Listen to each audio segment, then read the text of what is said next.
খালেদা জিয়ার রোগমুক্তি কামনায় ব্রাহ্মণবাড়িয়ায় দোয়া মাহফিল অনুষ্ঠিত। ব্রাহ্মণবাড়িয়া নিউজ, সত্য প্রকাশে আপোষহীন। ব্রাহ্মণবাড়িয়া 6 ডিসেম্বর 2025।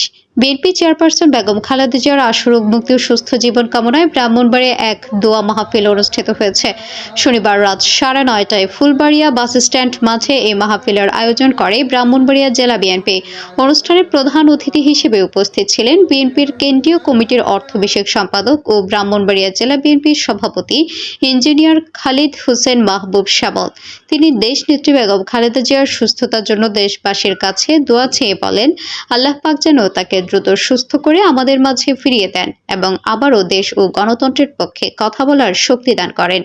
জেলা বিএনপির সাধারণ সম্পাদক সিরাজুল ইসলাম সিরাজ তার বক্তব্যে শহীদ প্রেসিডেন্ট জিয়াউর রহমানের অবদান স্মরণ করেন এবং বেগম খালেদা জিয়াকে দেশ বিরোধী চক্র ও আন্তর্জাতিক ষড়যন্ত্রের শিকার বলে উল্লেখ করেন।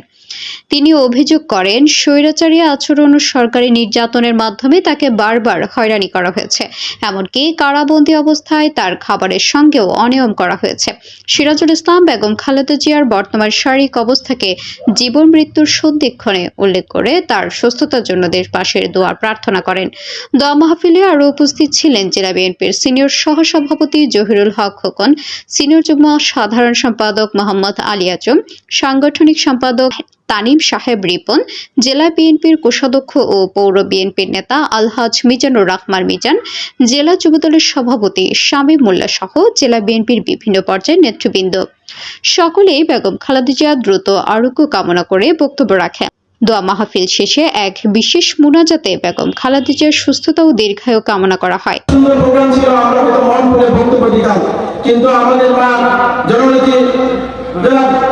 জননেত্রী খালেদা জিয়া অত্যন্ত অসুস্থ। আমরা তার জন্য দোয়া করবো। পাশাপাশি আমরা আমাদের নেতা যিনি এই ওয়ার্ডকে অত্যন্ত ভালোবাসেন, যে কোনো সময় আমরা দাওয়াত দিয়ে এসেছেন, ওনার বক্তব্য আমরা সবাই শুনে তারপর আমরা বাড়িতে যাবো। একটা নির্বাচনী হওয়ার একটা তারিখ অনেক আগেই ঘোষণা করা হয়েছিল। আজকে দেশটিতে বেগম খালেদা জিয়া অসুস্থ, তার অসুস্থতায় এই সভায় আমরা দোয়া ও আলোচনা সভা এখানে আমরা করতে যাচ্ছি। পরিচ্ছন্ন একটি গোলাপের মতো রাজনীতি করেন, সে আমার সহযোগিতা, আমার বন্ধু বটে। আমি মনে করি এই উনাকে যদি আপনারা ব্রাহ্মণবাড়িয়ার নেতৃত্বে ব্রাহ্মণবাড়িয়ার সর্বপর্যায়ে উন্নয়ন থেকে শুরু করে সামাজিক অবস্থান আমরা রক্ষা করতে পারবো, এই পক্ষে ব্যক্ত করে আগামী দিনে গান এসেছেন ঘুরছে আপনাদের কাছে আমার বক্তব্য এখানে শেষ করছি। খুদা হাফেজ। বাংলাদেশ জিন্দাবাদ। পরিশেষে আমার দেশনেত্রী, আমার মা, আপনার মা, বাংলাদেশের 16 কোটি মানুষের মা দেশনেত্রী বেগম খালেদা জিয়ার রোগ মুক্তি কামনা করে আমি আমার বক্তব্য এখানে রাখছি। খুদা হাফেজ। বাংলাদেশ জিন্দাবাদ। আজকে আমাদের অনেক বক্তা আপনাদের সামনে বক্তব্য রেখেছে। আমি বলতে চাই, আপনারা জানেন শহীদ প্রেসিডেন্ট জিয়াউর রহমান এদেশের স্বাধীনতা ঘোষণা করেছিলেন। এদেশের স্বাধীনতা ঘোষণা করেছিলেন এদেশের স্বাধীনতার ঘোষক। এদেশের স্বাধীনতা ঘোষণা করার পরে সিপাহী জনতার বিপ্লবের মাধ্যমে ওনাকে আবার পুনরায় ক্ষমতায় বসেছিল এদেশের সিপাহী জনতার বিপ্লবের মাধ্যমে। ওনাকে একটি কুচক্রীতে দেশি বিদেশি ষড়যন্ত্রের মাধ্যমে ওনাকে হত্যা করা হয়েছে। ওনাকে হত্যা করার পর দেশনেত্রী বেগম খালেদা জিয়া এই দেশের নেতৃত্ব হাতে নিয়েছেন। এই দেশের গণতন্ত্রকে সুসংগঠিত করার জন্য উনি দায়িত্ব নিয়েছেন। দায়িত্ব নেওয়ার পর ওনাকে নির্মমভাবে আপনারা দেখেছেন, স্বৈরাচারী শেখ হাসিনা বিভিন্ন কায়দায় ওনাকে নির্যাতন করেছে, জেল খাটিয়েছে, জেলের ভিতরে অন্ধকার প্রকোষ্ঠে ওনাকে বন্দী করে রেখেছে। ওনাকে শুধু বন্দী করে রেখে নেই, ওনাকে ওনার খাবারের সাথে পয়জন ব্যবহার করেছে, যাতে ওনাকে উনি মরণঘাতী পয়জন ব্যবহার করেছে, উনি যাতে পয়জন খেয়ে যাতে মরে যায়। আজকে উনি মৃত্যুর সাথে পাঞ্জা লড়ছে।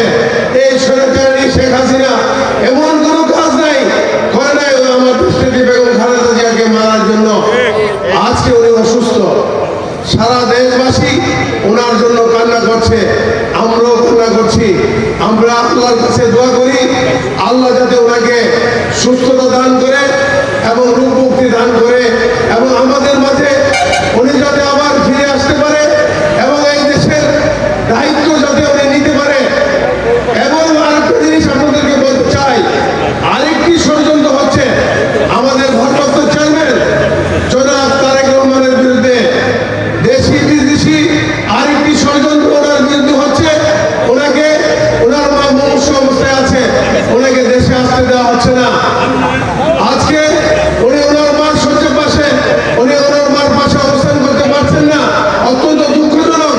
তাই আমরা ওনার জন্য উনি যাতে ওনার মার শয্যার পাশে থাকতে পারে, আমরা দোয়া করি আল্লাহ যাতে ওনার মাকে সুস্থতা দান করে এবং উনি যাতে অচিরে ওনার মার পাশে থাকতে পারে, ওনার মার সেবা দিতে পারে এবং মার অসুস্থতা কালে মাকে যাতে কাছে থেকে সেবা দিতে পারে, সেই আশাবাদ ব্যক্ত করে সবাইকে ধন্যবাদ জানিয়ে আজকের মতো বিদায় নিচ্ছি।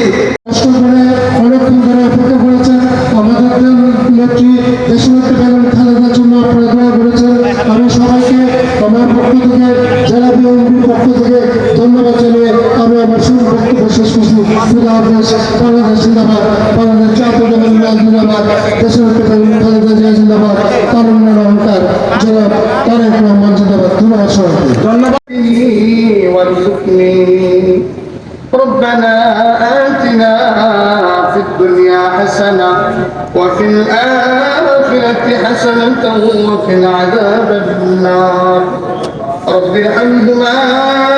মোহাম্মদ সালেক আহমেদ তারেক এর পাঠানো তথ্য ভিডিও চিত্রে news desk vision Brahmanbaria TV news. ব্রাহ্মণবাড়িয়ার সকল সংবাদ সবার আগে পেতে ভিশন ব্রাহ্মণবাড়িয়া টিভি চ্যানেলটি লাইক, কমেন্ট, শেয়ার করার অনুরোধ রইল। ধন্যবাদ।